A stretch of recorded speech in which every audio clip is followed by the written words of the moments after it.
दोस्तों, मुझे एक बात समझ नहीं आ रही। अगर लाखों बच्चे इसी परीक्षा विवाद से प्रभावित हो जाएं, अगर पूरे देश में छात्र सड़कों पर उतरने लगें, अगर परीक्षा को लेकर सुप्रीम कोर्ट तक सुनवाई की नौबत आ जाए, तो फिर आखिर जवाबदेही किसकी बनती है? यही सवाल कॉकरोच जनता पार्टी यानी सीजेपी द्वारा भी पूछा जा रहा है।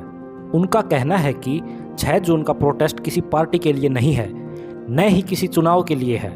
मांग सिर्फ एक है कि इतने बड़े शिक्षा विवाद के बाद शिक्षा मंत्री धर्मेंद्र प्रधान को जिम्मेदारी लेनी चाहिए। सवाल ये है कि हमें प्रोटेस्ट करने की जरूरत क्यों पड़ रही है। सवाल ये है कि इस देश भर के बच्चों को 6 जून को जंतर मंतर पर आने की जरूरत ही क्यों पड़ रही है। धर्मेंद्र प्रधान जी इस्तीफा दे दीजिए, सारी की सारी बात यहीं पे खत्म हो जाएगी। और देखिए, यह एक ऐसा तर्क है जिस पर बहुत से लोग चर्चा कर रहे हैं। जब सब कुछ अच्छा होता है तो मंत्री प्रेस कॉन्फ्रेंस करके क्रेडिट लेते हैं, नई योजनाओं का क्रेडिट लेते हैं, नई उपलब्धियों का क्रेडिट लेते हैं।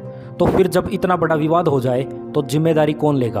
अब सीजेपी कह रही है कि सरकार चाहे तो यह पूरा मामला केवल कुछ ही मिनटों में सोल्व हो सकता है। अगर सरकार को लगता है कि छात्रों का गुस्सा जायज़ है तो कोई बड़ा एक्शन लेकर दिखाना चाहिए। लेकिन अगर सरकार कहती है कि नहीं, सब कुछ ठीक है, तो फिर जाहिर सी बात है कि छात्र अपनी आवाज़ उठाएंगे।